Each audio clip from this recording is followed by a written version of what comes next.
Welcome to this video. I'm doing round one of the candidates in London, and well, I wasn't so sure if I should be doing a full coverage because it's really time consuming, but I'll do a daily video. It probably won't be so long as the Wijk aan Zee videos, which really got out of hand at some point, like 80 minutes or something for one video. So I'll try to keep it a little bit shorter this time, and most of the time I will concentrate on just one game. However, in the first round I'll give you a brief overview of all the games, and you'll understand soon why this is possible. Let's have a brief look. Aronian against Carlsen, obviously two tournament favorites. Carlsen being the absolute top favorite, of course. Yeah. And he plays the Bogo Indian. If you followed my channel recently, you might have seen a video where I talked about my book project. I'm writing a book which features this opening, so I was kind of curious what's happened. Bishop d2, and now the capture. This is an old favorite of Ulf Andersson's, the Swedish top grandmaster of the 70s and 80s mostly. He's semi-retired now, being almost 60 years old, I think. He's in his late 50s, 60s. So this capture, it's a very solid opening. Queen d2, d5. So Carlsen chooses a very solid setup. No King's Indian, no let's say Benoni or some opening where you can easily get blown off the board. Just a no-nonsense equalizing line. And very surprisingly for me, Aronian didn't have anything to show against this. It is actually very well known that the only way to combat this is with a fianchetto, and normally it is happening now, this g3 move. You maybe can also think about covering c4 with moves like this, or queen c2, but in general you need to fianchetto in this position, and this would actually lead to positions that Carlsen has played before. He in fact had played bishop b4 a couple of times in this position, which is similar. Here g3 is already played for white, and he had this numerous times. He beat Kramnik, for instance, with black in this line. So I'm really surprised that Aronian didn't have anything against this, and played knight c3 here. And e3 played this rather quickly, even I didn't check this before. So, but I'm really I'm wondering if this is a preparation or whatever, because it's simply equalizing for black, and in very simple fashion. Queen e7, rook c1, rook d8, and now with this kind of setup, white basically needs to move the queen again. It cannot stay on the d file, so for the queen move. And here the normal way to equalize this position, I think there's more than one way, is to simply capture on c4 and play c5, further intending this kind of setup. And this is also basically dead. I mean, it's on this level almost sure draw. Carlsen played it slightly differently, but also very logical. First developing a couple of pieces, and now bishop e2. Yeah, I mean even here, yeah, Aronian could have maybe tried to play this kind of exchange variation on d5, the Carlsbad structure. Probably Carlsen goes for c5 or something else, not c6. But I mean, he played this, and really look at this, takes c5, yeah, whatever, b5. So this is so easy to play, and they're both playing quickly. I mean, it's simply a nothing game now. Exchanged on c5, b4, and a4, and this kills off the whole queen side. Queen takes b4, and further exchanges.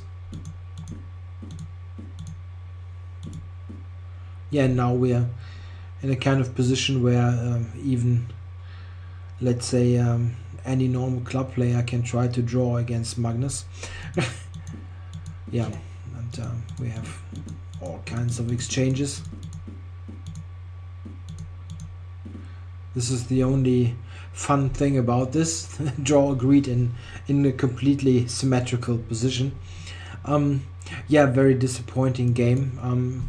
But there are things. The first round, obviously, you don't want to start with a loss. This is clear. And maybe for some reason Aronian didn't really have anything prepared. I don't know. I mean, this cannot be the preparation. You can easily see that this is just nothing on move 10. And he played this in about 10 minutes. He played this very quickly. And it's simply nothing. Maybe he also was content with the draw. You never know. We don't have any inside information. There are situations, maybe you didn't sleep the whole night because you were sick or something, and then you're glad that you have got this sort of nothing game and can try to recover for the next day.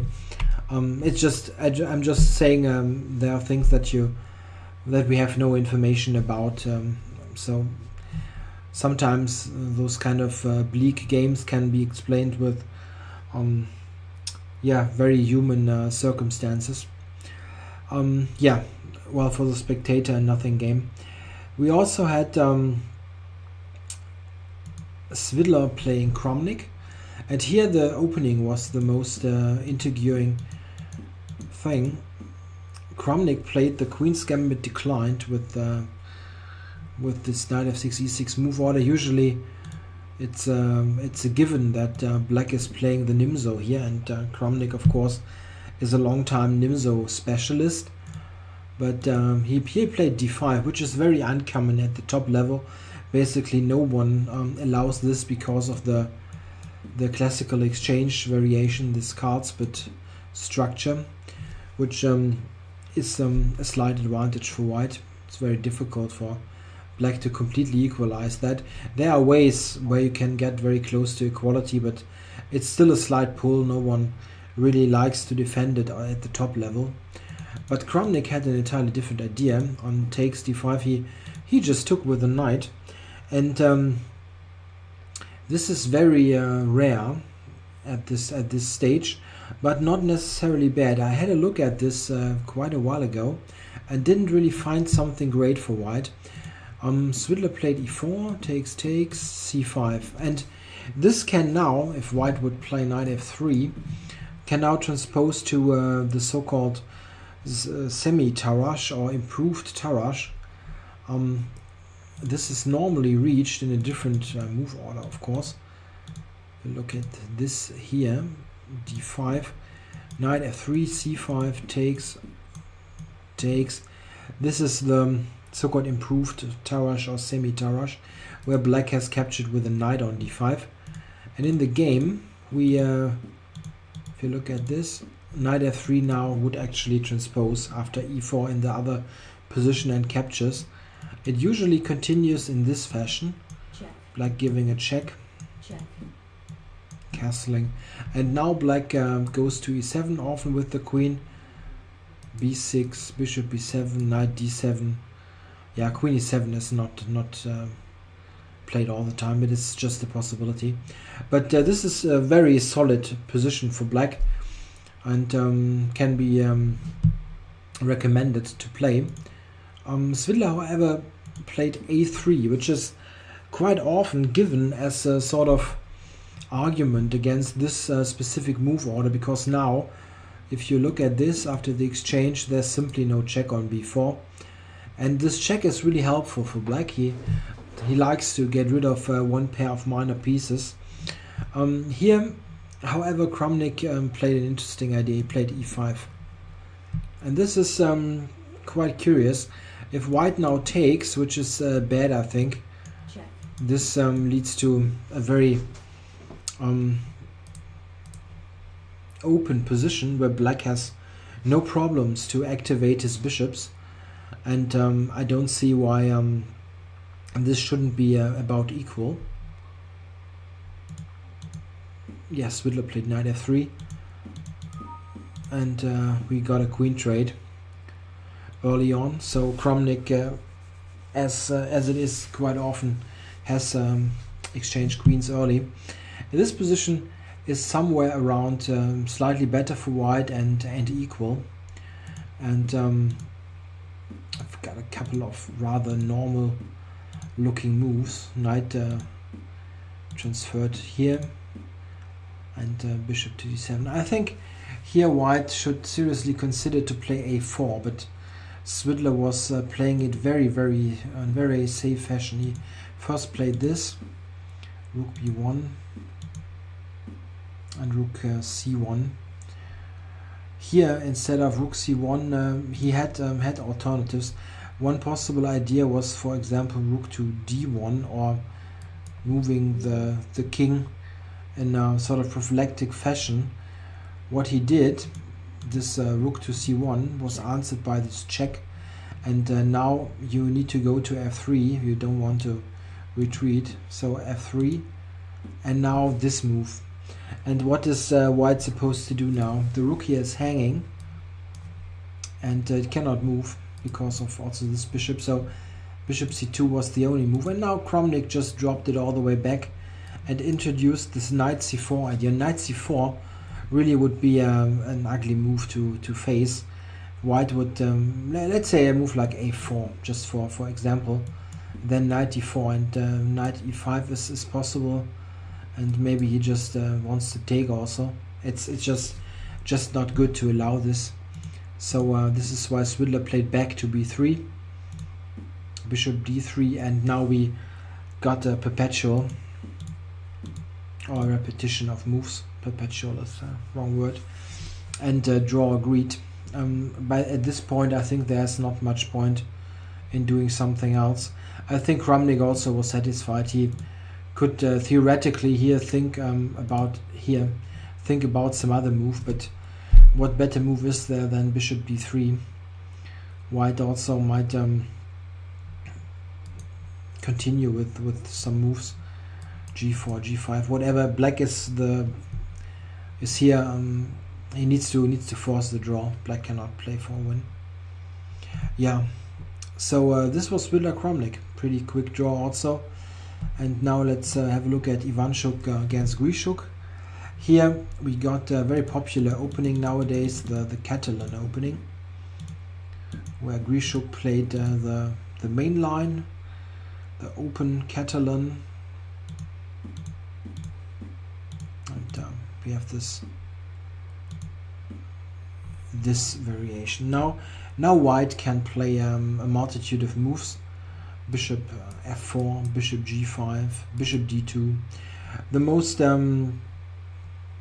testing is maybe bishop to d2, but it's not the only move as mentioned. Ivanchuk plays bishop g5 now, knight d7, and he took on f6, knight d2. This is the idea. White exchanges this bishop early and tries to quickly get this knight to control c5. If white manages to stop the c-pawn from moving and keeps the pawn on c7 or c6, then white enjoys a very distinct advantage, because you simply pressurize this pawn like this, controlling the square. Black really needs to do something concrete here. He cannot just stay and hope that it's all not so bad. One way here, and this is actually how I play myself as black, is the move c5, with the idea after d takes c5 to play knight to e4 and get this back. This is a very clear equalizer in my opinion. Okay, white can try various things, but it's very drawish. This is the tried and tested main line. Still, Ivanchuk spent lots of time, and Grishuk also. So it's hard to tell why they took so long for all this. This has been played like dozens of times. Some exchanges here. The traditional. Okay, this is normal. Check. And queen a8, yeah, also a good move. This intends to protect the bishop and puts pressure on this long diagonal. Here the normal move is actually queen to d4, answered by knight f6. This has been played quite a number of times, with not surprisingly the normal result being a draw. It is very drawish. Those two lines, c and d file, are open, and mostly this leads to further exchanges. Ivanchuk even tried a little bit of something by moving the bishop away so that bishops are not exchanged against each other, but it's not dangerous. Grishuk simply took here and initiated further exchanges, and yeah. Check. What to say? It's simply nothing happening.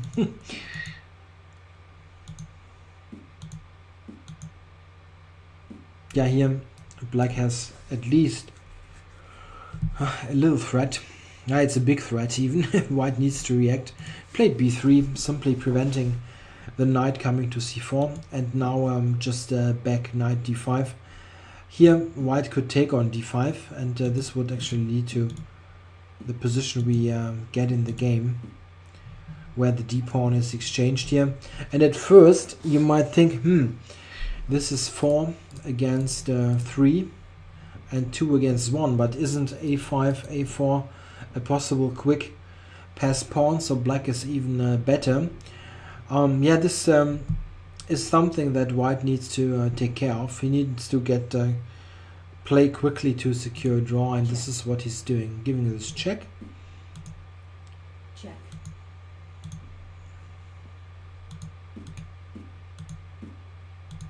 And now f5. This is an important move, opening up the king position. If you now would take here as black, then there's queen c8, king here, and queen takes. And yeah, well, you've got this threat with the perpetual coming, for example, like this here. Check. Oops. And it's simply dead. White needs to force a draw. He cannot play on with two pass pawns of black on the queen side. In the game it was somewhat similar. Yeah, here white of course cannot exchange on e6. This would even lose. But after this, check, there's simply not much happening. The kings here is much too exposed. Black cannot in any way try to use his 3 pawns here, his pass pawns. So he went for the queen exchange, and check, this king and pawn endgame is simply dead. White can play f3 and g4, and this happens here. And here a draw was agreed. White can simply play g4. Let's play g4 for example. Takes, b4. Yeah, something like this. And now, yeah, well, it really doesn't matter. h5. It's just dead. Yeah, quite similar. It's not symmetrical, but close to this. Both sides cannot play cannot take the pawn, as then the other one would promote. Like black in this position cannot take because white will get a new queen. So a dead drawn king and pawn endgame. Yeah, this leaves one game. This is Gelfand Rajabov. d4 played, as usual for Gelfand, and Rajabov played e6, which is a slight surprise. He played this move when he was just breaking through the to the top grandmaster tournaments, when he played also the French defense to beat Kasparov in 2003. I think it was, from a very dodgy position, but he won the game against the great world champion. Yeah, but e6 he hasn't played for a really long time. Rajabov is more known, of course, for his King's Indian, which he very often won against top opposition. But something else here. The idea, obviously, is this. Gelfand doesn't play e4 also, so he knew that he would get this on the board. This check here, often known as the Karras variation. It is similar, of course, to the Bogo Indian that we saw before in Carlsen's game, and in fact, after knight d2, which is a bit more ambitious than bishop d2, we transpose to the Bogo. Castles, a3, bishop e7, e4. So we have a position where black has lost a move with bishop to b4 and then back. But in the meantime, white has played the moves bishop knight to d2, blocking the bishop, and the move a3. a3 often is useful. It prepares b4 and controls the square on b4. But the knight on d2 is sometimes a really miserable piece, and this makes all this playable for black. The normal and most confrontational move now is d5. This is very sharp. In fact, after e5, knight d7, bishop d3 and c5, we reach a position which is very typical in a way for the French, but this is the atypical move, the pawn on c4, which initiates this huge tension in the center.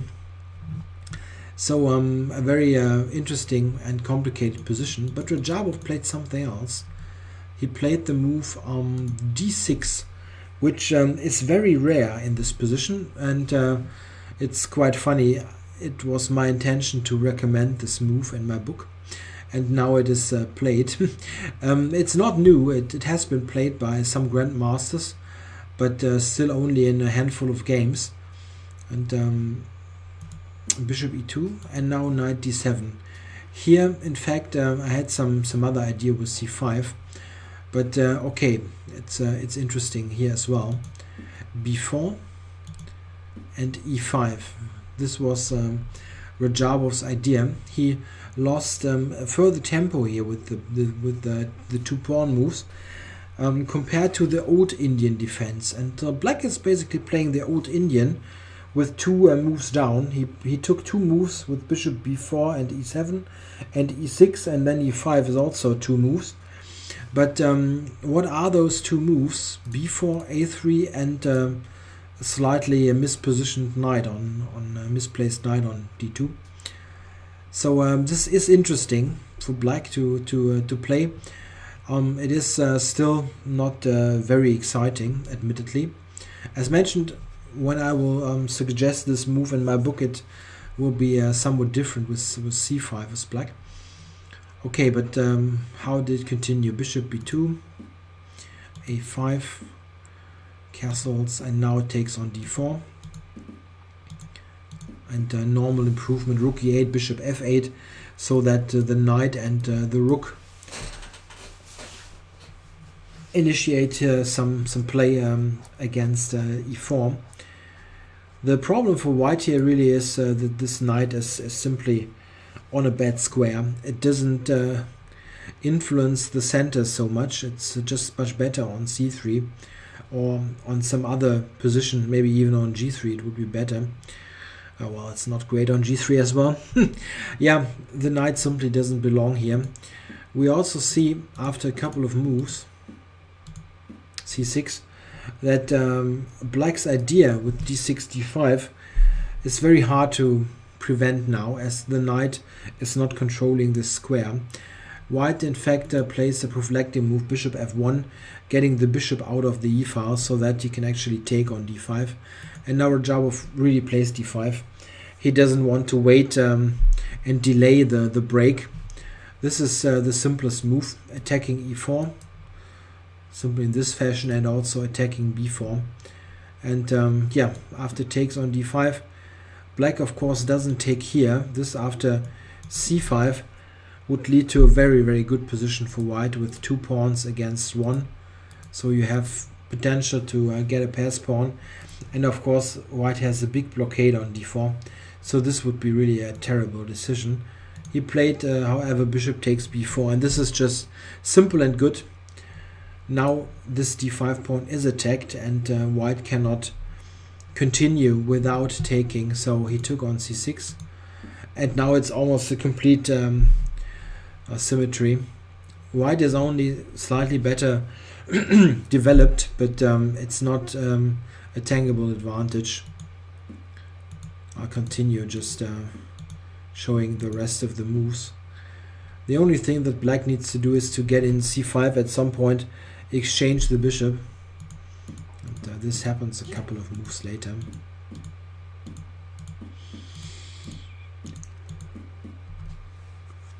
Yeah, you could argue that white has a very microscopic advantage, because this is somewhat bad, this bishop, but it's just not too much to win a game. Got a couple, oops, got a couple of, how do I even change this now? This? Ah, it's working.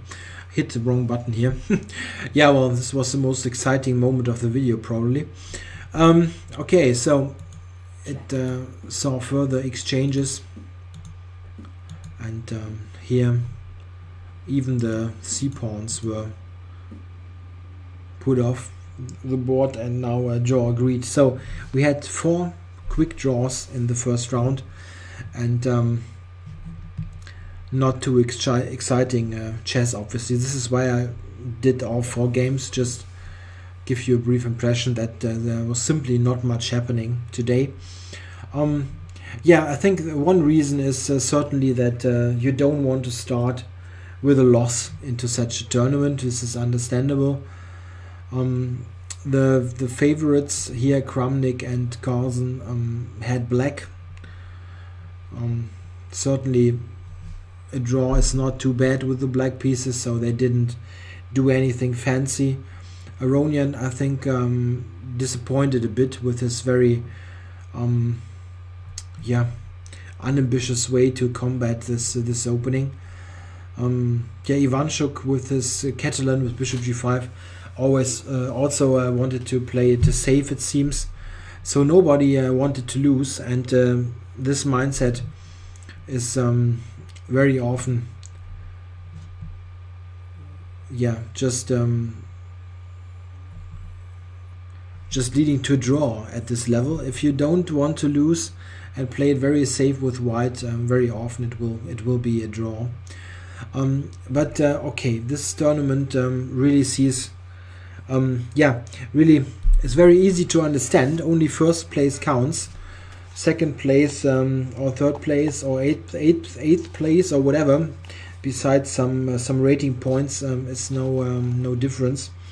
So there certainly will be decisive games and interesting chess, but it didn't happen today. It simply needs some decisive games to get rolling. Maybe even tomorrow we'll see something like that. Yeah, make sure to keep tuned for further coverage. I'm pretty sure that the games will get more interesting. Yeah, thanks for watching. I'll be back tomorrow. Cheers.